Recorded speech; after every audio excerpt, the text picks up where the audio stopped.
Hello and welcome back to Get Set Grow. We're back at the Community Outreach Allotments at RHS Garden Wisley.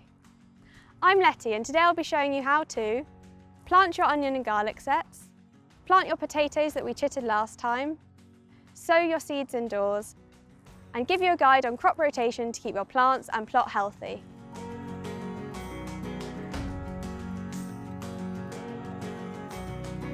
So the tools that we'll be using today are a watering can, some labels, a dibber, a trowel, a string line, a grow bag and a landscape rake, and also a biodegradable pot, a pencil and some compost. The plants that we'll be using today are onion bulbs, garlic sets, potatoes and broccoli seeds. Last week we planted our strawberries. This week we're going to be planting our onion and garlic here, next to these ones that have already been planted, and we'll be planting our potatoes here. Onions like a sunny, sheltered site with fertile soil, so incorporating some well-rotted manure or compost to the soil will help them do their best.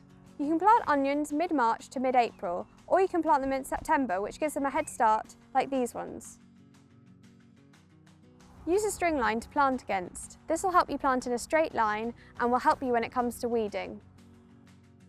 Plant the onions 5 to 10 centimetres apart, in rows 25 centimetres apart. Push the sets into the soil, just leaving their tips showing, and settle the soil around. Water in well. Garlic is grown in a similar way, but is best planted in late autumn, early winter or early spring. Using your dibber to make a hole, plant the garlic 2.5 centimetres below the surface, 10 to 15 centimetres apart. Potatoes are a great crop to grow in either a plot of land, a pot or a grow bag. They're classified as either early varieties or main crop varieties. Early varieties are ready to harvest much sooner and are what we call new potatoes. Main crop varieties are in the ground much longer and produce bigger potatoes. Plant potatoes from March to May. Potatoes grow off the stem, so they need earthing up. To start, dig a narrow trench 15 centimetres deep. Plant your potatoes in the trench with the shoot facing upwards 30 centimetres apart. Cover over with soil. Once the stem is 15 centimetres tall, you will pack more earth around the stem. Growing potatoes in a grow bag is even easier. Start by filling the bottom of the bag with 15 centimetres of compost. Plant the potatoes in the compost. I'll plant 3 in this grow bag to give them space to grow. Plant your potatoes 30 centimetres apart. As the potatoes grow, keep adding compost until the container is full. Early potatoes will be ready from June to August, whilst main crop potatoes will be ready from August to October.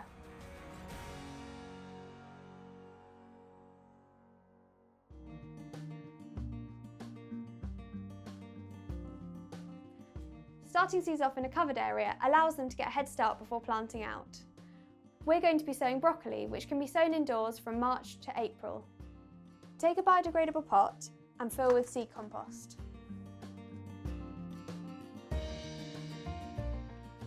Tap the compost down to get rid of any large air pockets and strike the compost off with your hand. Take your broccoli seeds and place them in the compost, pushing them slightly down so they're just below the surface. Place 2 seeds in each pot. Cover by lightly sprinkling some more compost over the top. Write a label and place it in the pot. Start by watering away from the pot and move over the pot so as not to flood your seeds. Once the seeds have germinated, remove the weaker seedling. When the plants are 10 to 15 centimetres tall, they are ready to plant out. Vegetable gardeners tend to use a crop rotation system to help prevent the build-up of pests and diseases and keep the soil healthier. Crops are split broadly into family groups and those with similar requirements. A 4-crop rotation system makes it easy because you need to split your plot into 4 squares. It also helps to prevent diseases building up in the soil and can help with weed control and nutrient depletion. One group is the brassica family, which include broccoli, kale, cauliflower and cabbage. These need to be grown under mesh to protect them from pigeons and cabbage white butterfly. They also need alkaline soil to prevent club root disease, so gardeners often scatter garden lime on the soil before planting. The brassica family is hungry for nitrogen, so they follow the legumes, which fix nitrogen in the soil. The next group are the legumes, the pea and bean family. This includes runner beans, French beans, peas and mange tout. Many of these need plant supports to grow up. They fix nitrogen in the soil, which they and many other plants need to grow. Roots and alliums are next. They grow well together because they have lower water and nutrient requirements than other crops. Roots include carrots, beetroot and parsnips. Alliums include onion, garlic, shallots and leeks.